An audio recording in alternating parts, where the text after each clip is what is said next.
Hello friends, welcome to Department of Mathematics. For MSc Second, this year we will run course of Mechanics whose course code is MTUT O135. Our first chapter is Introduction and today's topic is Preliminary Things.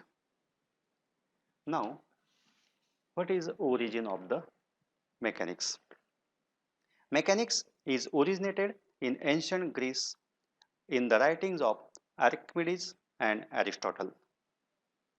In early modern period, Galileo, Kepler, and Newton's laid the foundation of classical mechanics. Classical mechanics deals with the particles that are at rest or moving with velocities significantly less than the speed of light. Classical mechanics originated first with Newton's law of motion. Then quantum mechanics was developed in 20th century. The classical mechanics describe the motion of macroscopic objects from particles to the part of machinery and astronomical objects such as spacecraft, planet, stars, and galaxies. In classical mechanics, if present state of an object is known, then it is possible to predict by law of classical mechanics how it will move in future. It is called as determinism. And how it was moved in past, it is called as reversibility. That means if we know the present state of particle, then by using some laws of classical mechanics, we can determine the motion of the particle in the future, that is determinism, and we can also determine and we can also judge what was its motion in the past. It is called as reversibility.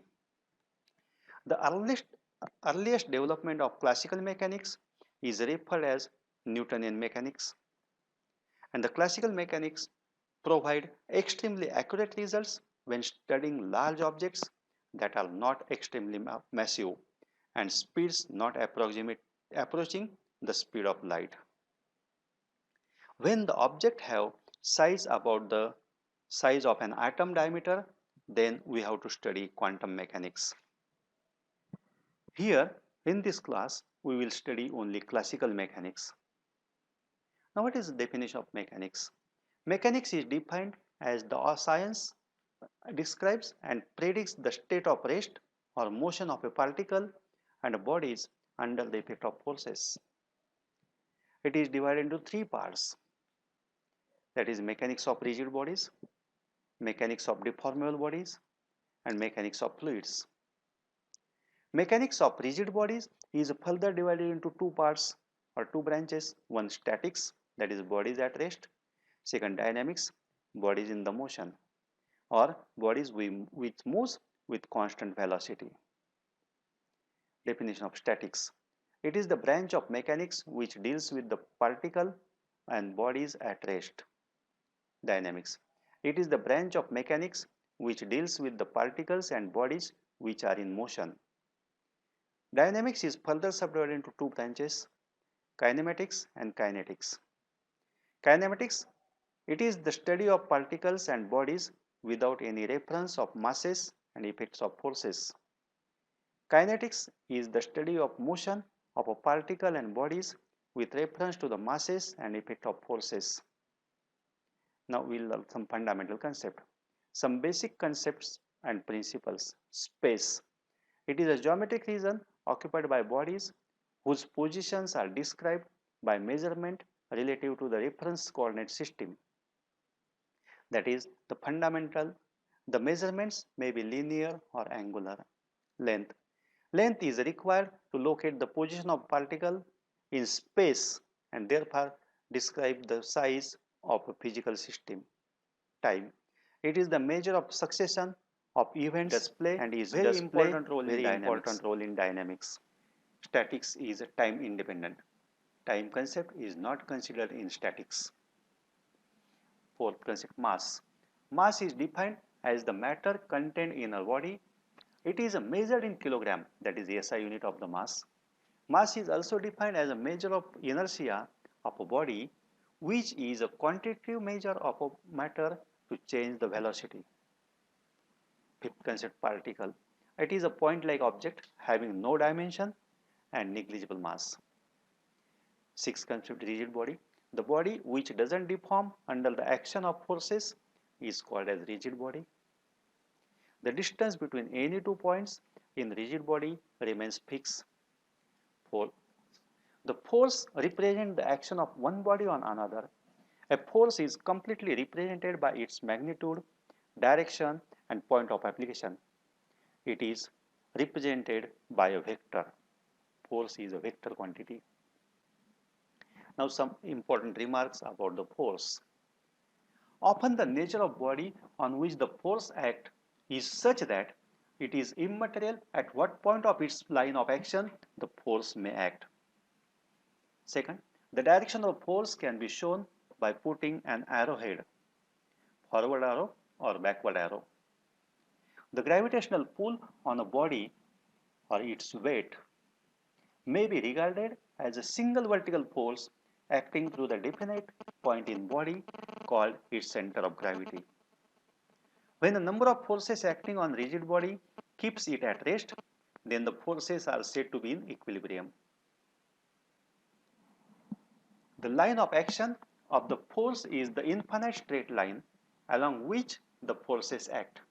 It is characterized by the angle it forms with some fixed axis. Suppose there is a horizontal line, that is axis. A force of 60 gram is acting there and which makes an angle of 30 degree with the axis.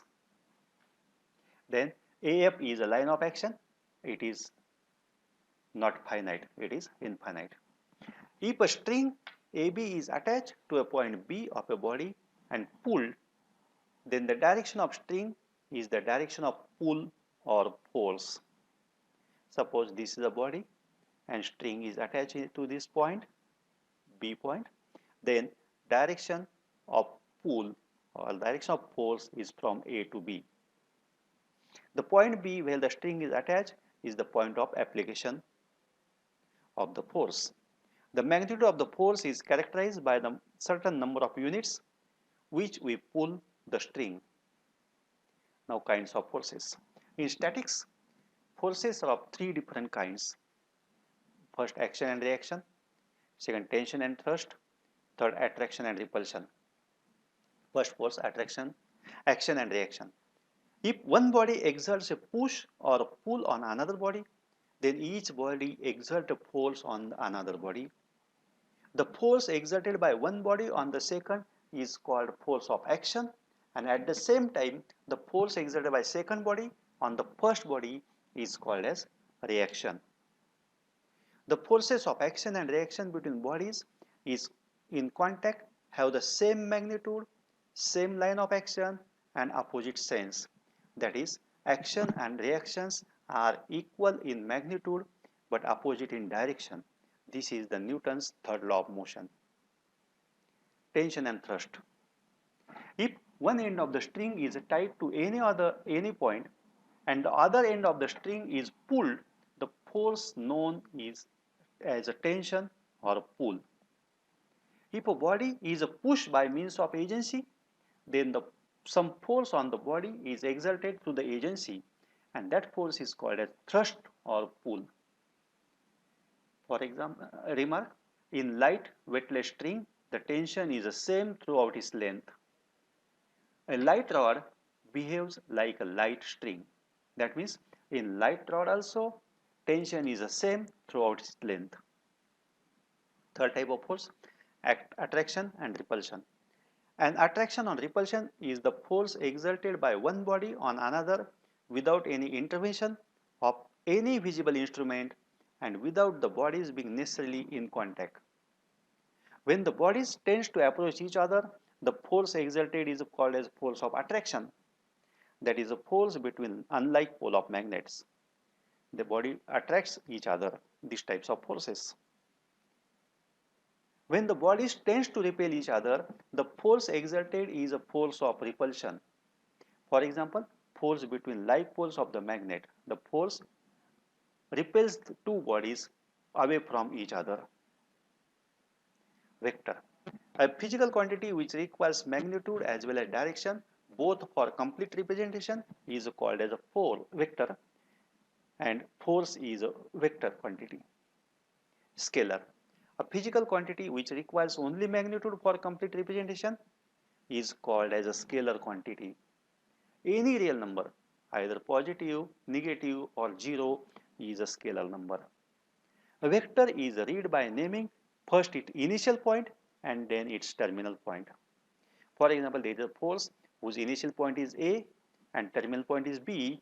Then this force can be read as a vector AB, and it can be denoted by putting an arrow over AB.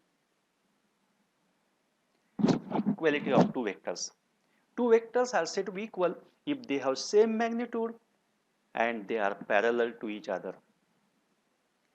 Negative of vector. If two vectors differs only in sense, that is AB bar and BA bar, that is only direction is changed, then each is called as negative of the other. This is AB vector, this is a BA vector, this is also AB. Then AB bar, BA bar is equal to minus AB bar and AB bar equal to minus BA bar. Newton's 1 Newton force, this is unit. It is defined as a force required to produce unit acceleration on unit mass. 1 kilogram equal to 9.81 Newton, 1 kilonewton equal to 10 raised to 3 Newton, 1 meganewton equal to 10 raised to 6 Newton, 1 giganewton equal to 10 raised to 9 Newton, 1 tetranewton equal to 10 raised to 12 Newtons. Characteristics of force. A force is characterized by following properties. First, magnitude. Magnitude represents the value of the force, that is 10 Newton, 5 Newton. Second, direction. It is represented by line of action and the angle it forms with the fixed axis.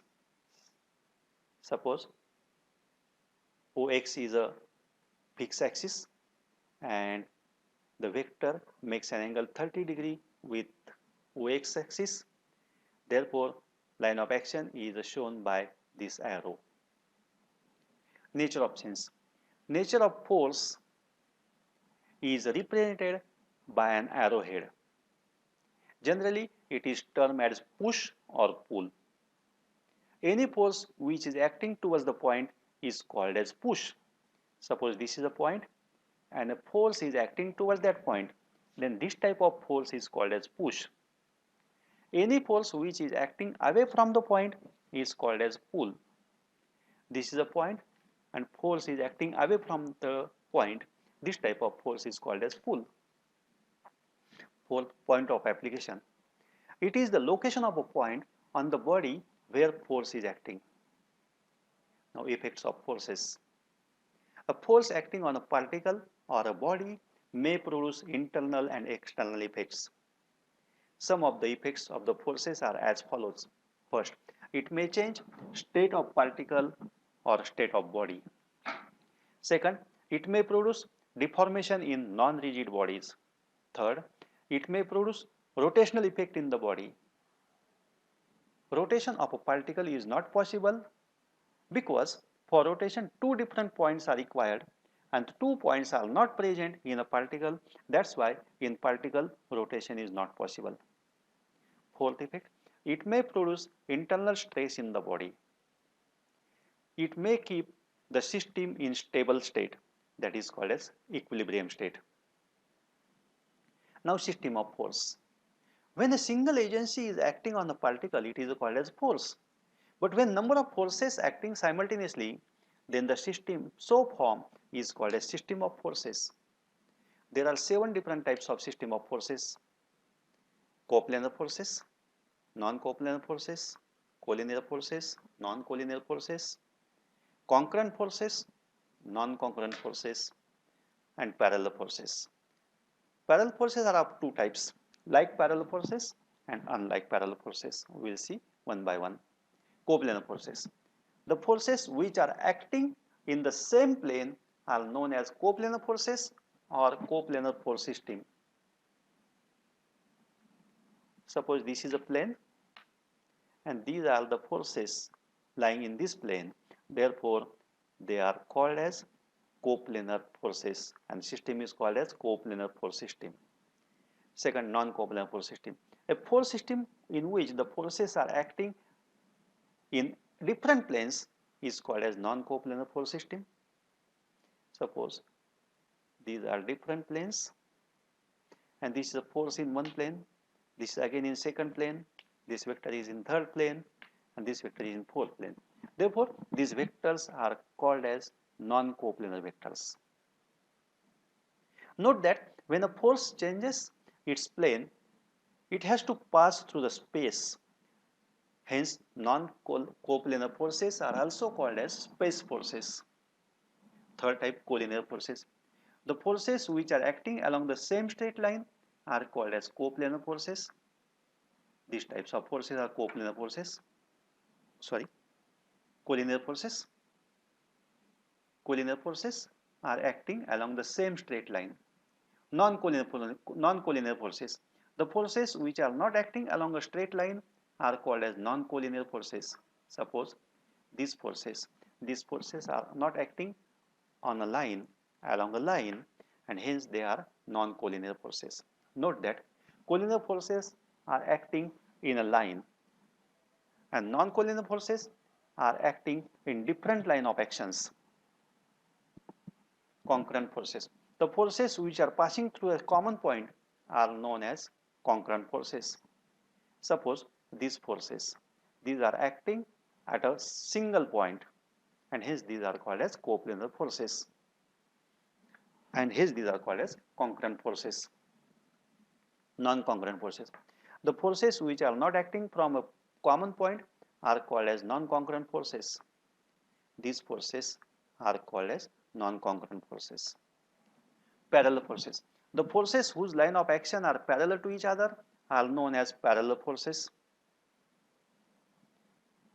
There are two different types of parallel forces. One, like parallel forces. The forces which are parallel to each other and having same direction are called as like parallel forces. These are the like parallel forces. Unlike parallel forces. The forces which are parallel to each other and have opposite direction are called as unlike parallel forces. These are unlike parallel forces. They are parallel but their line of actions are, their directions are different. Composition of forces. Composition or compounding is the procedure to find out single resultant of a system of forces. Resolution of forces. Resolution is the procedure of splitting up a single force into number of components without changing the effect. Resultant. The combined effect of all forces is represented by single force which is known as resultant. It is denoted by R. Or resultant is a single force which produces the same effect that as produced by the number of forces acting together. Equilibrant. It is the single force which when acting with all other forces keep the body at rest or in equilibrium. It is denoted by capital E. Relation between R and E, that is resultant and equilibrant. The resultant and equilibrant are equal in magnitude but opposite in direction. Now we shall see some fundamental principles. To study the mechanics,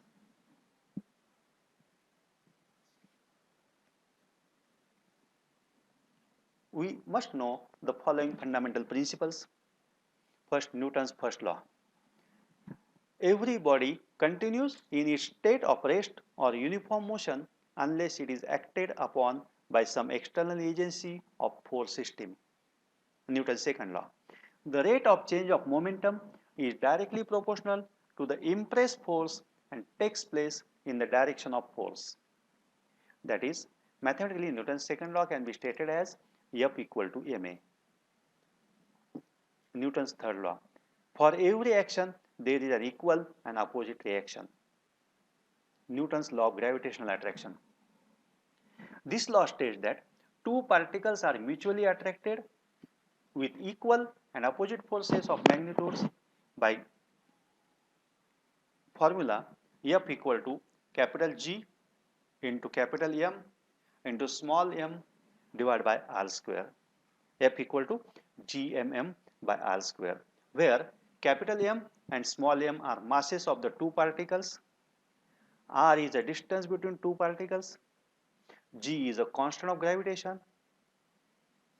Now, weight is defined as W equal to m into G, that is mass into gravitational acceleration, where G is always taken as 9.81 meter per second square. Now, we shall learn some SI derived mechanical units. Now, for position, the unit is meter, notation is m. For angular position, unit is radian. For velocity, meter per second. Unit of angular velocity is per second. Unit of acceleration is meter per second square. Unit of angular acceleration is per second square. Unit of jerk is meter per second cube. Unit of specific gravity is meter square per second square. Unit of moment of inertia is kilogram per meter square. Unit of momentum is kilogram meter per second. Unit of force is kilogram meter per second square. Unit of torque is kilogram meter square per second square. Unit of energy is kilogram meter square per second square. Unit of power is kilogram meter square per second cube. Unit of pressure or unit of energy density is kilogram per meter per second square. Unit of surface tension is kilogram per second square. Unit of spring constant is kilogram per second square. Unit of energy flux is kilogram per second cube. Unit of kinematic viscosity is meter square per second. Unit of dynamic viscosity is kilogram per meter second. Unit of mass density is kilogram per meter cube. Unit of weight density is kilogram per meter square per second square. Unit of number density is per meter cube. Unit of action is kilogram meter square per second square. Dear students, these things are the preliminary things for the study of mechanics. All these things are required throughout the semester for complete study of classical mechanics. Thank you.